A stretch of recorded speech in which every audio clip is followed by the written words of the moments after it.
하나님의 아들이 이 땅에 오셨다는 것은 주님께서도 비유도 말씀하시지만 마지막으로 그 아들을 보냈다는 말은 이 세상은 인간의 힘으로 가능성이 없다는 그런 의미를 내포하고 있습니다. 사람의 어떤 것으로도 이 세상 거기서 건져낼 수가 없다는 거예요. 하나님의 아들이 이 땅에 왔다는 것은 이 세상의 이제 절망적인 상태, 그런 것을 우리에게 표현해 주고 있습니다. 그러니까 하나님의 아들이 이 땅에 왔다는 것은 그런 걸 선언하고 그런 걸 내포하는 그런 의미를 갖고 있는데, 하나님의 아들이 이 땅에 오셔서 하신 말씀을 통하여 우리에게 뭘 하라 마라 가르치고 교훈을 주기 위해서 왔다고 생각하는 것이 얼마나 모순되냔 말이에요. 하나님께서 너희들은 절망적이야, 아무것도 할 수가 없어, 유일한 방법은 내가 육신을 입고 가서 너희를 건져내는 길밖에 없어, 그걸 하시기 위하여 성육신 하신 것입니다. 근데 인간들은 그분이 오셔서 그렇게 절망적 상태에 있는 그들을 건져내시기 위하여 하나님이 하신 일을 우리가 깨달아 그 은혜에 감사하며 찬양하는 것이 신앙생활인데, 마치 그분이 오셔서 우리가 뭘 모르니까 요구하라 조구하라, 잘 사는 방법이 이것이다, 행복하게 사는 방법이 이것이다, 어떤 가르침을 주고 온 것으로 생각을 해갖고 그렇게 기독교를 이해하고 있다는 것입니다.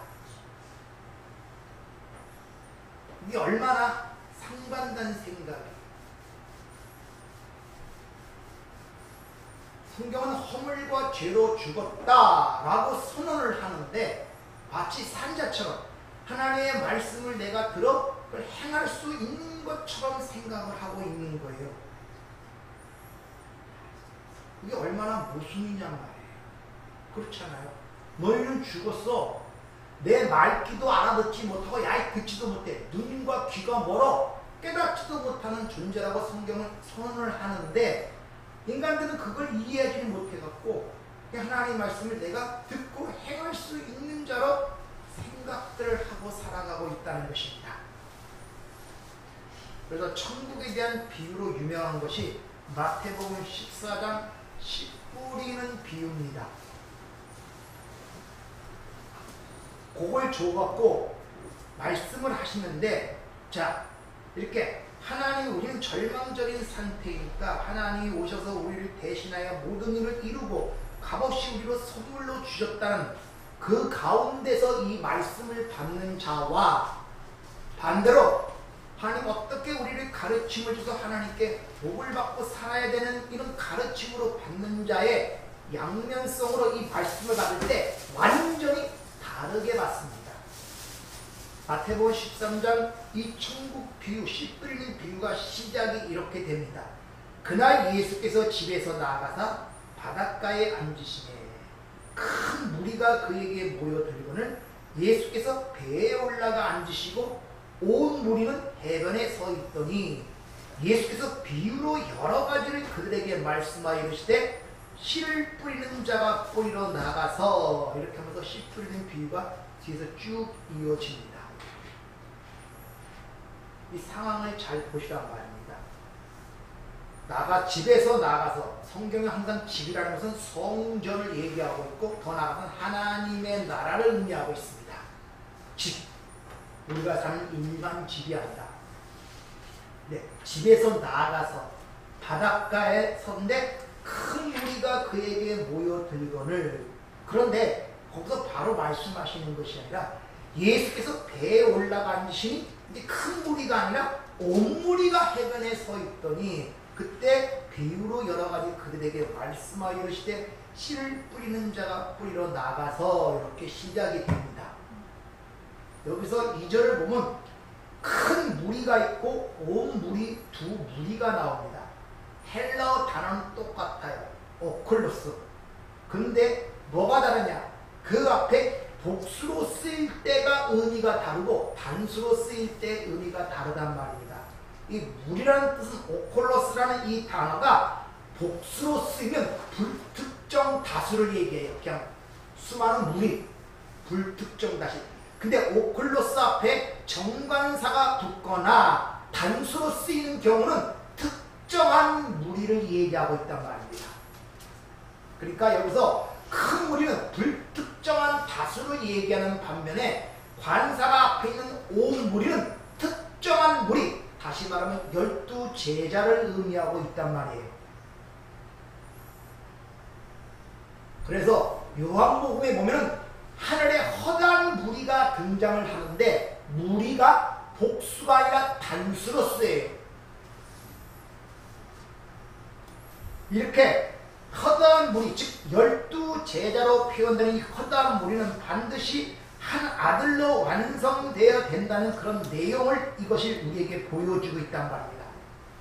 제자는 반드시 아들로 낳아져야 된다는 거예요. 제자라는 것은 선생의 가르침을 받아 그것을 이행하는 자들을 제자라 그래요. 근데 그걸로는 안 돼요. 아들로 낳아져야 돼요. 여러분의 각 가정에 나름대로의 가정의 계명도 있고 규례도 있고 법도가 있잖아요. 내 가정만에. 그걸 잘 지킨다고 해서 잘 따른다고 해서 여러분의 자녀가 되는 것이 아니란 말이에요. 아무리 순종을 잘해도 그 가정이 될 수 없다니까요. 가족이라는 것은 인간의 행위로 되는 것이 아니잖아요. 이 세상에서도 잘 생각들 해보세요. 내가 공부를 열심히 해서 착한 사람 되고 유명한 자가 돼서 내가 그 가정의 자녀가 되니까 아니잖아요. 그 가정에서 나야지 그 자녀가 돼요. 아멘. 여러분의 하나님의 자녀가 된 것은 여러분의 개개인의 성품과 자격과 조건과 어떤 것이 충족이 돼서 자녀가 된 것이 아니라 하나님이 낳았다니까요. 그냥 아멘. 진리로. 아멘. 자신의 힘을 먼저 깨달으세요. 자신의 아멘. 힘을. 가슴에 손 얹어 보세요. 가슴에 손 얹어 보라니까요. 가이사님 왜 안 얹으세요? 나는 하나님의 자녀다. 나는 하나님의 자녀다. 나는 하나님의 자녀다. 나는 하나님의 자녀다. 아멘. 아멘. 자신의 신분과 처지가 불확실하면은 세상 사람이에요. 그건 단순히 따르는 가르침을 따르는 제자일 뿐이지 아들이 아니란 말이에요. 하나님의 자녀가 아니란 말입니다. 따라서 제자, 교회 와서 양육을 받는 자들은 그 진리하여 반드시 아들로 깨달아, 그 진리를 깨달아 아들로 낳아져야 한단 말입니다. 그 아들의 완성됨을 12라는 숫자로 성경은 표현하고 있단 말입니다. 그래서 12제자는 12지파를 완성하는 개념을 갖고 있어요. 12제자는 12지파를 완성하는 개념을 갖고 있는데 12지파의 조상이 누굽니까? 야곱의 아들이 12아들 아닙니까? 그 12아들은 그 야곱이 그 조상인데 야곱의 또 다른 이름이 이스라엘, 하나님의 나라를 상징하는 이스라엘. 그러니까 반드시 12는 하나님의 아들을 상징하는 숫자란 말입니다. 그러니까 12는 반드시 아들로 낳아져야 된단 말이에요. 아멘. 그런데 그 12제자 중에 가룟 유다가 예수를 팔고 12에서 빠져버리죠. 12이 하나님의 아들을 상징하는데 하나가 빠지면 완성이 안 되잖아요. 근데 12제자 중에 가룟 유다가 예수를 팔고 그 12에서 하나가 빠져버리자 곧바로 그 빠진 곳에 한 사람을 채우는 일이 사도행전에 나오죠.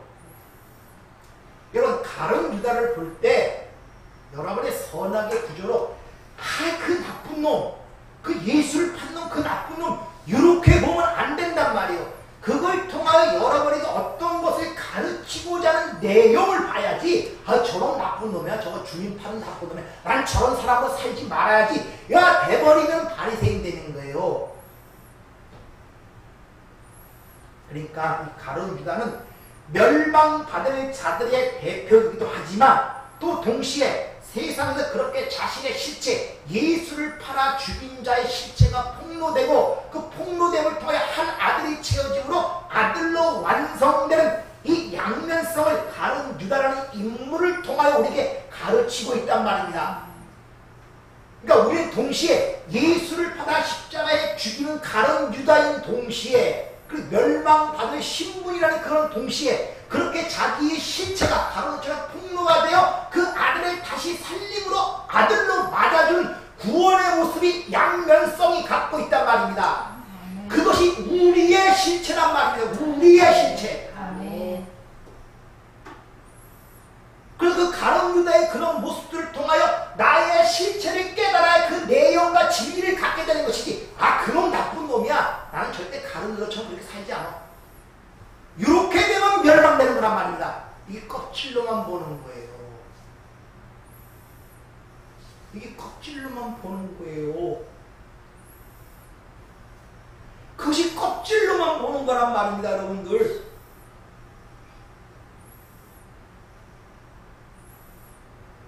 이 역사 속에서는 비진리가 되든지 진리가 되든지 다 죽습니다.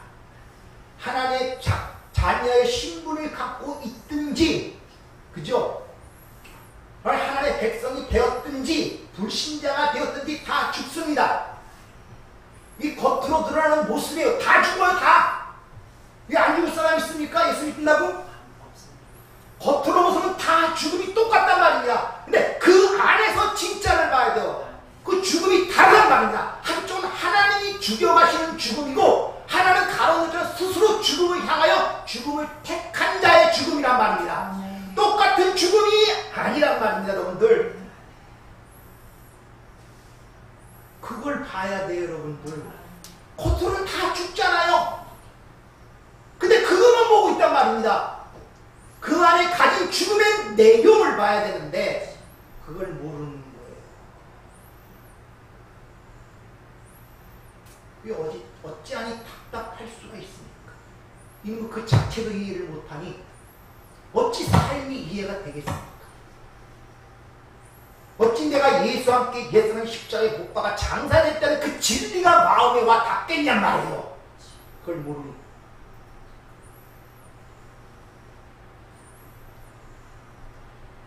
겉으로는 죽음이 별반 달라보지, 예수 괜찮아, 안 믿는 자나 똑같이 병들고 똑같이 죽거든요. 별반 달라보지 않아요. 그러나 완전히 다른 죽음을 성경이 얘기하는 거예요.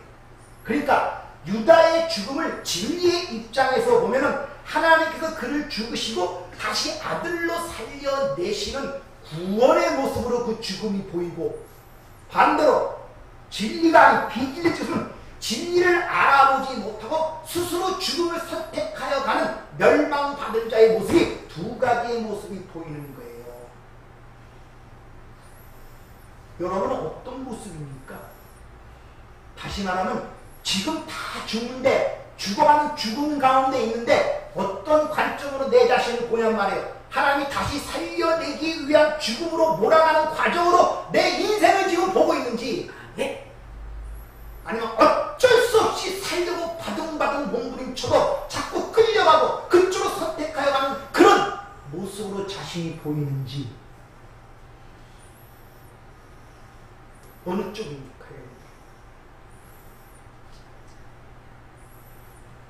이렇게 하나님의 아들의 숫자는 12인데 하나가 빠지자마자 사도행전 일정에 제비를 뽑아 하나를 채우죠. 그건 마띠아라는 이름으로 한 사도가 채워집니다. 그 마띠아라는 이름은 하나님의 선물이라는 뜻이에요. 그러니까 그 마띠아라는 이름을 통하여 하나님께서 준비하여, 즉 12, 하나님의 아들로 완성시키는 하나님의 선물이 예수 그리스도를 상징하는 것이 마띠아란 말입니다. 그걸 보여주는 거예요. 12이 채워져야 아들이 완성이 되는데 하나가 빠져버리죠. 하나님의 선물로 마띠아를 통해서 그를 채움으로 아들로 완성하는 모습을 마띠아의 제비 뽑아 선출하는 모습을 통하여 그려주시고 사라지는 것입니다. 마띠아는. 그리고 그 예비들은 마띠아가 나오질 않아요.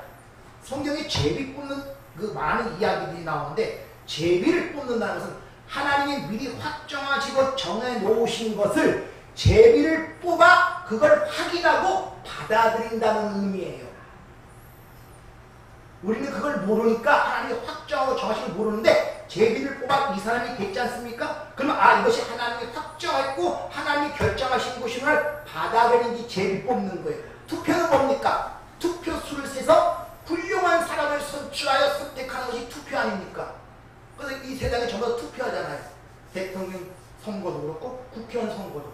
이건 인간의 힘을 모아 선택하는 게 투표란 말입니다. 근데 하나님의 사도는 투표로 되지 않는 거예요. 제비로서는 하나님의 선택하심에 의하여 된다는 내용이 제비 뽑기를 통하여 우리에게 보여주고 있는 것입니다. 그런데 겉으로 보면 그 나머지 사도들이 뽑은 거 아니에요. 인간이 뽑은 거란 말입니다. 근데 하나님의 사도는 하나님이 뽑으셔야 돼요. 그래서 주님이 12제자를 뽑을 때 전부 다 주님이 부르셔갖고 12사도를 만들어냅니다. 그러니까 사도는 반드시 하나님에 의하여 선택이 되고 하나님에 의하여 세워져야 한단 말입니다. 근데 마띠아는 하나님이 선택한 자는 겉으로 볼 때는 하나님이 선택한 자가 아니잖아요. 그래서 하나님께서 선택한 마지막 사도를 누가 선택합니까? 하나님이 찾아가셔서 바울을 마지막 12사도를 채우는 사도로 바울을 선택하는 것입니다. 12번째 사도가 바로 바울이란 말입니다. 그러니까 바울이 12아들로 완성이 되어 복음을 더 아들을 낳는 자로 성경에서 그려지고 있는 거예요. 야곱의 12아들 마지막 아들로 완성되는 자가 누굽니까? 베냐민이죠. 바울이 바로 베냐민 지파의 아들이에요. 성경은 일괄적으로 연결이 되어 있단 말입니다. 그래서 오늘 보면은 혼인잔치 청한받은 자는 많으나 택함받은 자가 적자로 혼인잔치 비유가 끝나고 있죠. 그래서 청함받은 자라는 것은 바로 큰 무리, 즉 큰 무리, 온 무리, 즉 12를 상징하는 것이고 그 택함받은 것은 바로 아들로 완성된다는 것을 우리에게 보여주고 있는 거예요. 그래서 청함받은 자는 많으나 택함받은 자는 적다는 말로 우리에게 일러주고 있단 말입니다. 따라서 큰 무리도 아니고 온 무리, 즉 12제자를 편한 온 무리도 아닌 한 아들이 돼야 진정한 성도이며 하나님의 자녀라는 것을 우리에게 지금 보여주고 있는 거예요. 여러분이 이 가시적인 세상에서 교회라는 공동체 속에 부르심을 받았어요. 청함을 받았습니다. 전부 다 청함을 받았다가 다 아들이 되는 것이 아니라 여기서 진리로 여러분이 나아져야 돼요. 그래야 진정한 하나님의 백성, 성도가 된다는 그 이야기를 우리에게 가르쳐주고 있단 말입니다. 그래서 씨 뿌리는 비유도 보면 큰 무리를 빼놓고 온 무리, 12제자를 따로 선택하여 그들에게 그 비유를 설명해 주시죠. 비유. 예수님의 말은 비유와 역설로 가득 차 있다는 것입니다. 그래서 반드시 진리의 성령이 와서 그 말을 해석을 해줘야 돼요. 겉에 껍질로 붙어있는 걸 벗겨는 내용을 보여준단 말입니다. 그래서 예수님이 즉 육신을 입으신 예수가 지상에서 하신 말과 진리의 성령이 오셔서 하시는 말이 달라요. 그래서 내가 가서 또 다른 보혜사 그가 올 때 내가 누구인 줄을 진정 깨닫고 내가 한 말이 무슨 의미인 줄 비로소 알게 되리라고 주님이 요한복음 16장에서 말씀하시잖아요. 그래서 이런 걸 뭉땅거려서 뭐라고 했냐, 성령이 아니고는 예수를 주라고 시인할 수가 없대요. 여러분 예수를 주님, 주여 이렇게 부르죠. 그 의미를 진짜 아십니까? 그걸 설명해 줄 수 있어요? 내가 예수를 주라고 얘기하고 고백하고 부르는 그 내용의 의미가 뭔지를 설명해 줄 수 있냔 말이에요. 내 삶의 의미가 닿지 않는데 어떻게 남에게 설명을 해줘요, 그걸. 그러니까 주여 주여 부르는 자마다 천국에 들어갈 것이 아니라 아버지 뜻대로 행하는 자라야 들어간다. 행한다는 단어가 doing이 아니라 보예요. 아버지의 말씀대로 만들어져야 들어간다고 주님이 말씀하신 것입니다. 아멘. 여러분이 주라고 고백할 때 고백의 내용이 뭔가를 스스로 한번 상기를 시키세요. 이게 지금 뭘 얘기를 하고 있는지, 내가 지금 무슨 짓을 하고 있는지를 스스로 상기시켜보라니까. 예수를 주라고 부를 때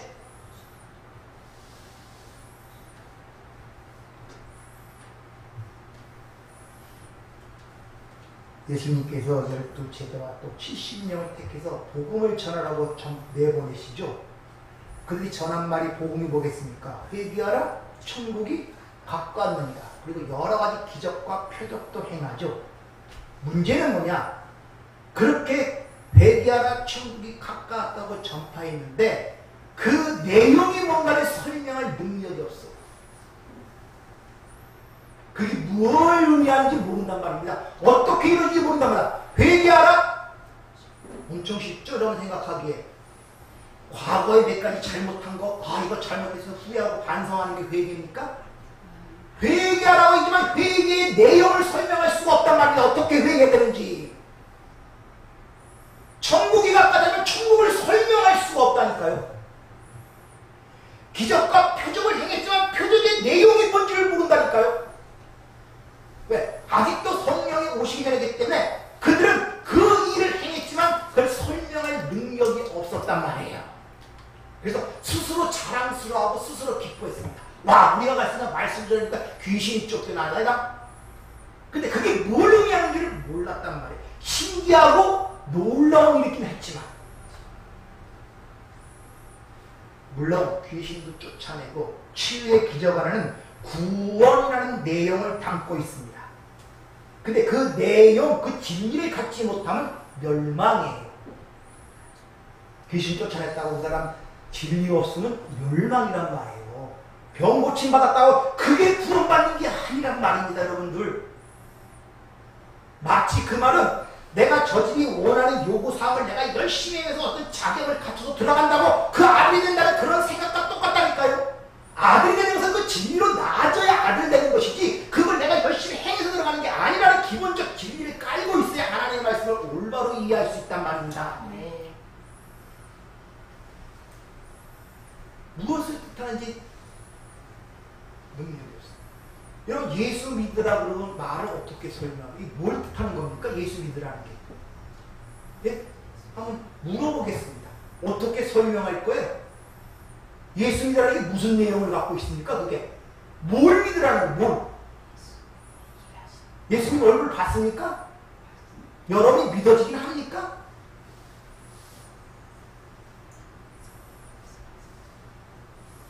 설명할 능력이 없는 거예요. 예수 믿는 게 뭔지도 몰라요. 말은 피상적으로, 관념적으로 알고 있는 거예요. 관념적으로.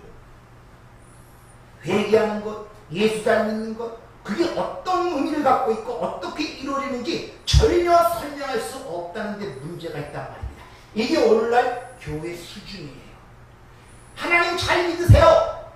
그 하나님 잘 믿는 게 뭡니까 도대체? 교회 열심히 나오는 거예요?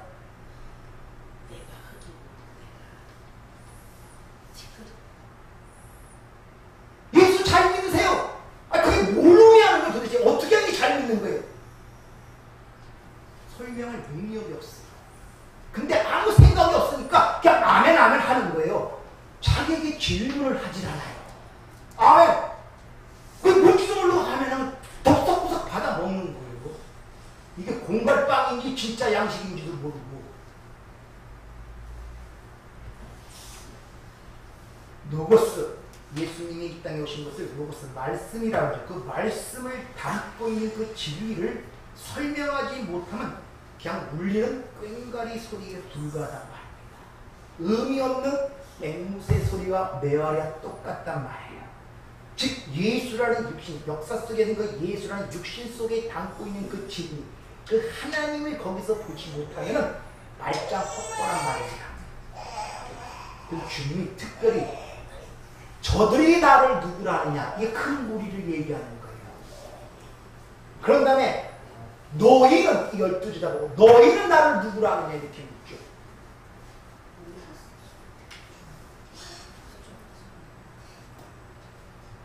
근데 요즘도 이 성경을 읽는 사람들이 거의 로고스 수준으로 육으로만 성경을 보고 있다는 것입니다. 그래서 주님께서 12제자를 따로 세워서 설명을 해주시죠. 그것이 무슨 뜻인가? 씨 뿌리는 비유가 씨가 무엇이고 옥토밭이 무엇이고 쫙 설명해 주죠.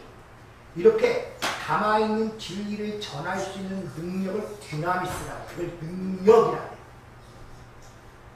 그 진리를 전할 수 있는 것을 힘을 능력이라고 해요. 디나미스.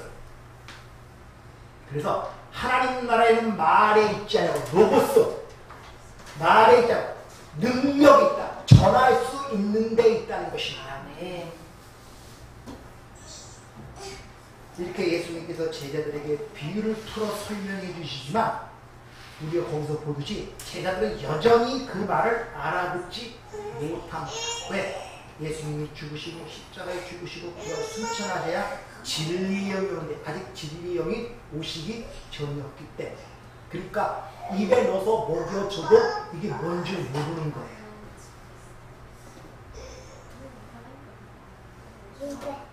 입에 넣어서 먹여도 모르는 거예요. 여러분의 삶을 통하여 하나님의 생명의 양식을 주고 자신의 어떤 것을 주는데 먹여줘도 모르는 거예요. 뭘로만 먹느냐? 공갈빵, 양분 없는 빵으로, 세상 빵으로 먹으니까 거기서 절대 어떤 굶주림과 갈증이 채워지지 않는 거예요. 모르니까. 그러니까 끊임없이 표적을 요구하고 끊임없이 어떤 기적을 요구하는 그런 일들이 벌어지고 있단 말입니다. 그리고 주님이 항상 눈에 보이게 옆에 계시고 같이 다녀도 문제만 생기면 두렵고 떨리고 도망가는 거. 왜 우리를 죽이려고 내버려 두시나이까? 어쩔 줄을 모르고 눈에 보이는 그 예수가 같이 댕기는데도. 근데 아시다시피 성령 오순절 이후에 성령이 오시고 성령과 연합된 이후에 예수가 눈에 보입니까? 안 보이는데 보이고 살 때보다도 훨씬 담대합니다. 죽음이고 오기고 아무 상관없어요.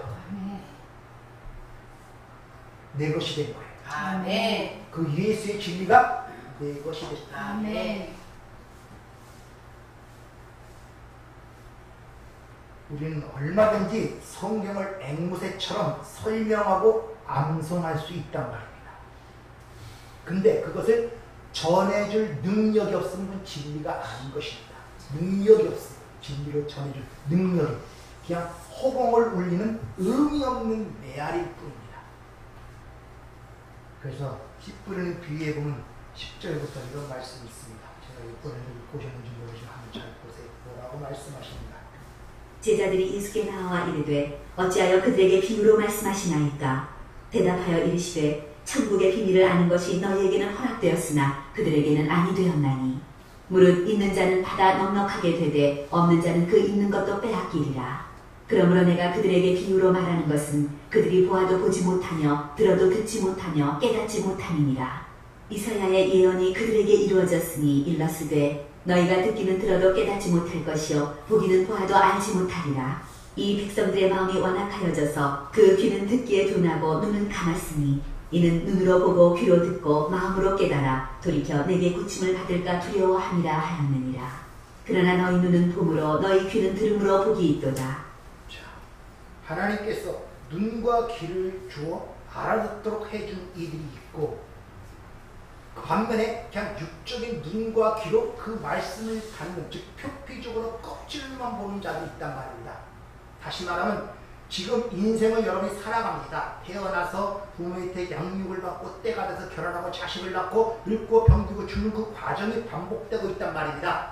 근데 육의 눈을 갖고 있는 자들은 그 사실만 봐요.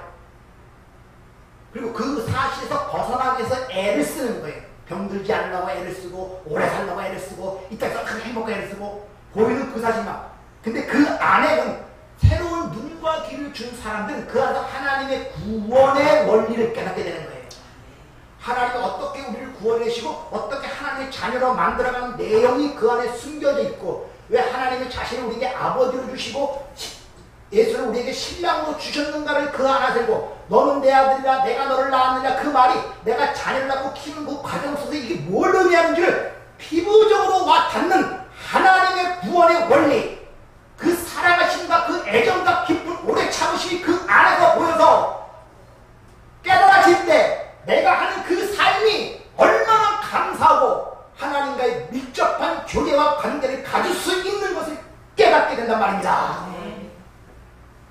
하나님은 다 고통이에요. 그게 속한 자는 그게 돌아가게 돼 있기 때문에 그게 돌아간단 말이 뭡니까? 병들고 썩고 육신으로 살아있단 말입니다.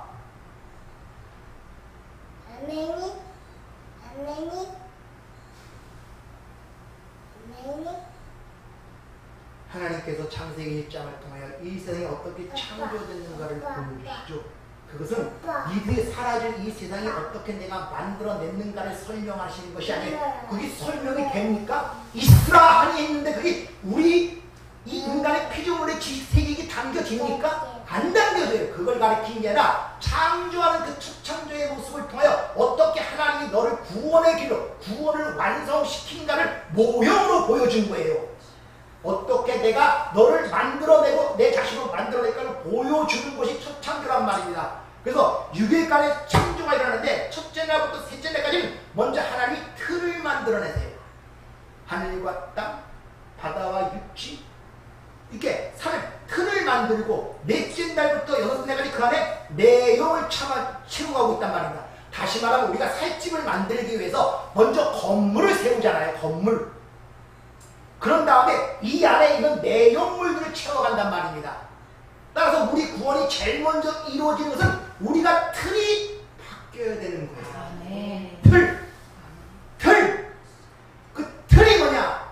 바로 인간의 사고의식 구조란 말입니다. 생각하는 것, 판단하는 것, 이해하는 것, 쉬운 말로 압축하여 선악과를 먹고 선악의 패러다임 속에 묶인 그것. 그 틀이 깨어지지 않으면 뭘 집어넣어도 그 틀의 모양으로 나와요. 고구마를 집어넣어도 그 틀로 나오고, 모래를 집어넣어도 그 틀로 나오고, 물을 집어넣어도 그 틀로 나오고, 금을 집어넣어도 그 틀로 나오고, 널 집어넣더니 그 틀로 나오는데 틀을 바꾸지 않으면 안 되기 때문에 틀을 바꿔야 돼. 틀을. 그래서 세술은 새 부대에 담아야 된다고 그랬잖아요. 아니면 둘 다 망친다고. 따라서 우리의 먼저 틀, 이 패러다임이 변하지 않으면 하나님의 말씀을 이해를 할 수가 없어요. 쉬운 말로 여러분의 세계관, 가치관과 인생관이 바뀌지 아니하면 뭘 집어넣어도 세상 것으로 나와요. 하나님이 세상을 창조했으면 믿습니까? 이 역사를 하나님이 지금 운행하신다는 사실을 믿습니까? 그것만 믿어도 여러분들의 삶 속에 90%는 다 사라져요. 하나님이 지금 운행하고 계시다면서요? 그게 안 믿어지니까 문제가 생기는 거예요. 그게 안 믿어지니까 두렵고 떨리는 거예요. 눈에 보이는 건 자꾸 사라져가게 돼 있거든요. 반드시 새술, 새 포도주는 새 부대에 넣어야 하고 주님이 말씀하신 이유가 거기 있단 말입니다. 따라서 거듭나지 아니하면, 진리로 나으지 아니하면 말씀을 받을 때 그걸 다 우리의 틀 속에서 받아요. 선악보도의 틀 속에서 받아서 내가 행해야 되냐 하지 말아야 되냐, 착한 것이냐 선한 것이냐, 악한 것이냐, 죄냐 뭐냐, 이걸 해야 되냐 말아야 되냐, 이런 속에서 모든 걸 받아들이게 되니까 거기는 항상 선택의 문제가 거기에 개입이 되고, 선택에 따라 뭐가 옵니까? 율법으로 오니까 형벌이 따라와요. 잘못 선택하면 그 책임을 져야 되니까. 그러니까 모든 삶이 무거운 짐과 수고운 짐으로 느껴지는 거예요. 삶 자체가. 따라서 그 틀 안에 들어가는 결국은 다 사망이라는 그 말을 죄의 법이라고 하죠. 죄와 사망의 법. 따라서 이 씨 뿌리는 비유도 이 죄와 사망의 틀, 그 법에서 드러나지 못한 자들은 그 씨 뿌리는 비유를 들을 때 어떻게 받느냐? 아, 열심히 마음의 밭을 깔아 좋은 밭이 되어 좋은 열매를 맺자 라고 들어버려요. 쉽게 말하면 착하고 선하게 살아서 하나님이 기쁘시게 하여 상을 받자. 이렇게 돼버려요. 그것이 불교 해탈 논리라니까요. 불교 교리, 불교 교리. 선행과 공덕을 많이 베풀어 득도하자. 그렇게 받는다니까요. 옥토에서 열매가 많이 맺힌다니까. 어떻게든지 밭을 잘 갈아서 수도와 금연과 또 금욕을 통해 갖고 선행과 업적을 통해서 하나님을 기쁘시게 하고 상을 받는 자가 되자. 그렇게 받아요. 여기 죄의 사망의 법 아래에 있는 자의 특성이란 말이에요. 그래서 항상 뭐 문제를 볼 때마다 그 안에 담긴 하나님의 기미를 보기보다는 요거 악한 것, 저거 악한 것, 나쁜 것 이렇게 말해요. 그렇게 하나하나 보게 되면은 내중에 누구만 남냐? 자기만 남아요. 왜? 그 악한 것, 나쁜 것 기술 때가 다 누굽니까? 나. 내가 싫으면 다 나쁜 거예요. 진짜 나쁜 것이 아니라 내가 싫고 내가 좋아하지 않는 건 다 나쁘고 내 기준에 맞지 않으면 다 악한 것이에요. 하나하나 다 제거하다 보면 자기만 남아요. 근데 자기도 양심상 별로 그렇게 선하지 않게 보이고 자기도 이게 가려움이다가 스스로 자살을 택하는 이유란 말이에요. 스스로 죽음을 향해 가는 것이란 말입니다. 그러나 하나님의 진리를 받아 생명과 성령의 틀, 그 법 아래에 있는 자들은 우리가 전혀 메마른 땅, 열매를 맺을 수 있는 메마른 땅이 없구나. 근데 예수님이 우리를 대신하여 옥토가 되고 그것에 하나님의 씨가 심겨져 그 열매를 맺고 그것을 우리에게 값없이 거저주어 우리와 연합이 된 것이구나. 그 은혜를 발견하고 감사하고 찬양하게 된단 말입니다. 극과 극이잖아요.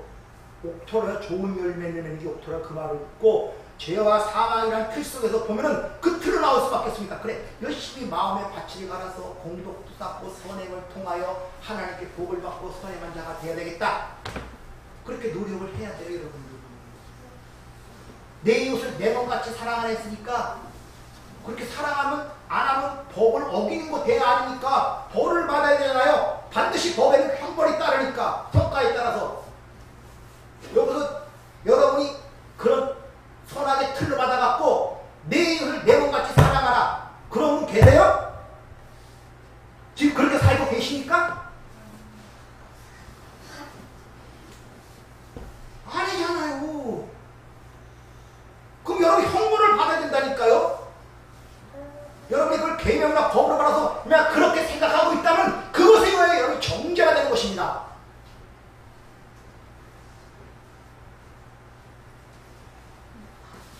따라서 아들의 영 받은 자와 다르게 그렇게 수고와 열심으로 그런 틀 가운데 받는 자들 귓속에는 그들이 뭘 받았다면 종의 영을 받았다 그래요. 종의 영.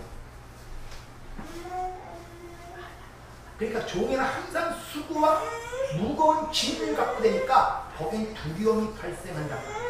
근데 특이한 것은 종의 영을 갖고 있는 자의 특색이 뭐냐면 그런 두려움을 섬김이라 하고 그런 두려움에서 나오는 종교적 행위를 사모하라까지까지 해요.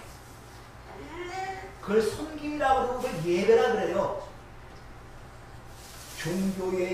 종의 영을 받아 그런 행위, 두려움과 수고의 무거운 짐을 갖고 사는 자들, 그게 바리새인들이란 말이에요. 그런 자들이 내게 오라 그러죠. 나와 멍에를 매자 그러죠. 함께 멍에 하나가 되잔 말이에요. 연합이 되잔 말이에요. 그리고 내게 배우라 그러죠. 그러면 쉼을 얻는다. 그러나 아들의 영, 즉 종의 영에는 아들의 영을 받은 이들은 하나님이 우리 이루시고 완성한 그것을 값없이 우리에게 주신 구원의 현실을 누리며 감사하며 그분을 찬송하며 이 자유의 진리를 전하는 능력자가 될 것입니다. 네.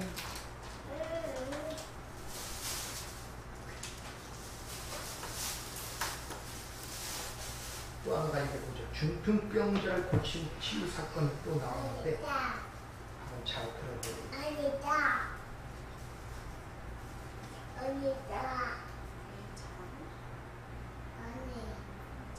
복이 있도다. 내가 진실로 너희에게 이르노니 많은 선지자와 의인이 너희가 보는 것들을 보고자 하여도 보지 못하였고 너희가 듣는 것들을 듣고자 하여도 듣지 못하였느니라. 그런즉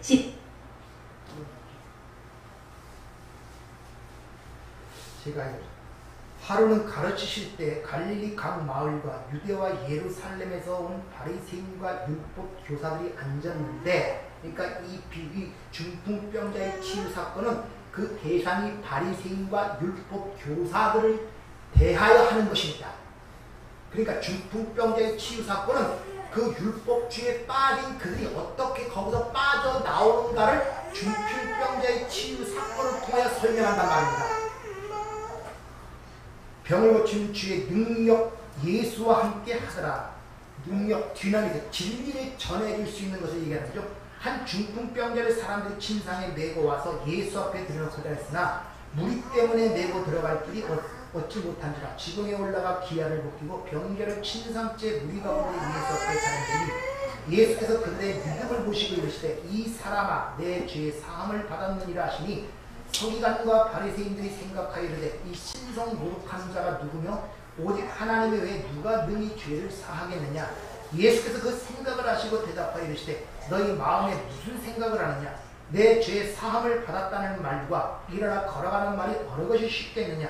그러나 인자가 땅에서 죄를 사하는 권세가 있는 줄을 너희로 알게 하리라 하시고 중풍병자에게 말씀하시되 내가 내게 이르노니 일어나 내 침상을 가지고 집으로 가라 하시매 그 사람이 그들 앞에서 곧 일어나 그 누웠던 것을 가지고 하나님께 영광을 돌리며 자기 집으로 돌아가니 모든 사람이 놀라 하나님께 영광을 돌리며 심히 두려워해 이르기를 오늘 우리가 놀라운 일을 보았다 하니라.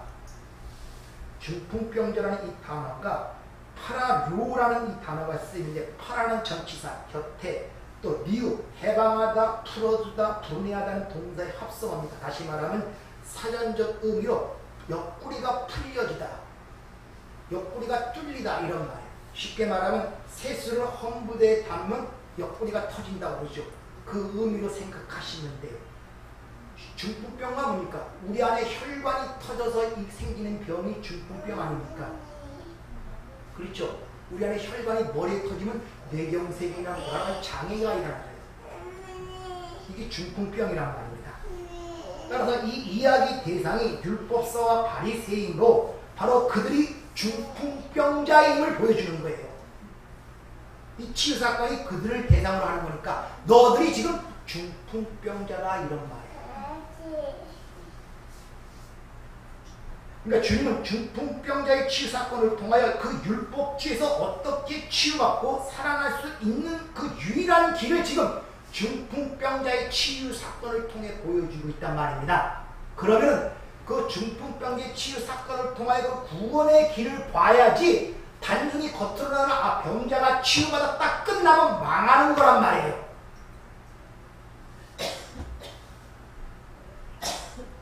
이 이야기가 마가복음 2장에서 똑같이 나오는데 거기서 중풍병자를 4사람이 운반했다고 그렇게 얘기합니다.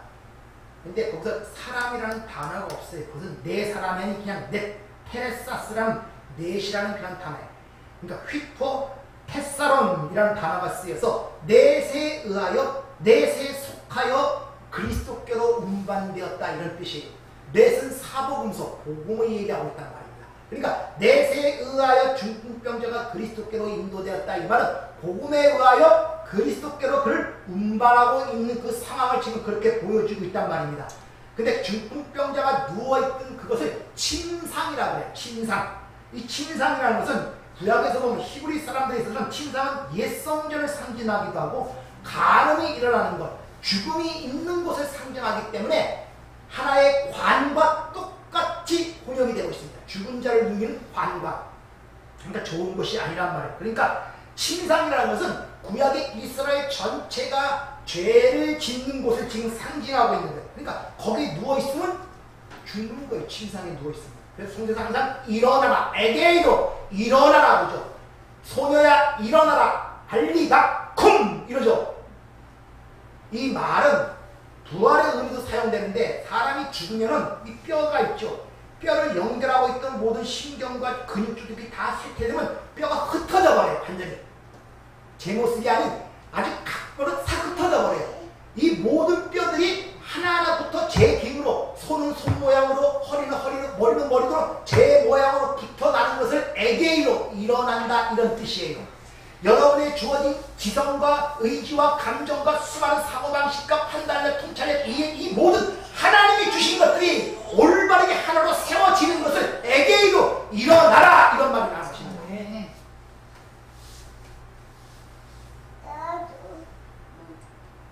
그러니까 그 복음에 의하여 죽음의 자리에 누워있던 자가 그리스도께로 인도되는 그 모습이 중풍병자가 침상에 누워 그리스도께 인도하는 모습으로 보여지는 것이고, 그 이야기의 대상이 바리새인과 율법사이기 때문에 어떻게 그 율법에서 너희가 건진받고 나올 수 있는 유일한 길이 무엇인가를 보여주는 그런 그 구원의 의미, 그 구원의 내용이 그 안에 담겨 있단 말이에요. 그런데 거기서 보면은 특이하죠. 지붕을 뜯어낸 이유가 뭐냐 하면은 무리가 막고 있었다 그래요. 무리. 이게 참 문제인데 18절에 보면은 한 중풍병자를 사람들이 침상에 메고 와서 예수 앞에 들어놓고자 하였으나 무리 때문에 메고 들어갈 길을 얻지 못해서 지붕에 올라가 지붕을 뜯어냈다 그래요. 그러니까 중풍병자가 그리스도께로 인도하는 자를 막고 있는 무리가 있어요. 근데 그 무리가 뭐냐면 오커러스, 앞에서 설명했죠. 단수로 사용됩니다. 단수로 사용될 때는 그것이 뭐로 의미가 있습니까? 제자, 특정한 제자. 그러니까 중풍병자를 맡고 있는 자들이 다름이 아닌 제자들이었단 말입니다. 이게 오늘날 교회의 문제라니까요. 천하를 당기면서 교인 하나를 데리고 와서 자기보다 더 지옥 자신을 만드는 것은 세상이 아니라 교회란 말입니다. 무리가 그를 맡고 있었대요.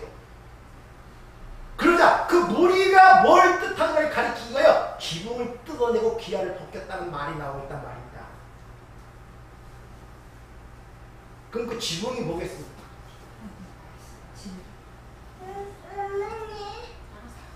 그 무리들이 맡고 있는 그 내용이 뭐냐면 바로 지붕인데, 그 지붕은 오후의 말씀을 드리죠. 성전을 얘기하고 옛성전, 옛사람, 이 호커스머스, 예수, 성경, 그것을 벗겨내지 못하고 그 안에 진리를 갖지 못하면 치유를 받을 수가 없어요. 근데 그것을 막는 자들이 세상 사람이 아니라 교회 안에서 예수를 믿는 자와 한다는 자들, 다시 말하면 중풍병자의 비유에 나온 그 대상들, 율법사와 바리새인들, 그리고 예수를 제자라고 칭하는 그 무리들.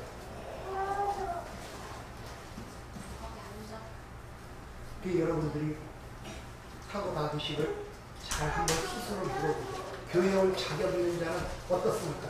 착해야 되고 선해야 되고 그래도 사람됨이 있어야 되고 그렇다고 생각하고 계신 거 아닙니까? 추하고 더럽고 악한 것들은 교회에 올 자격 없다고 생각하시는 거 아닙니까?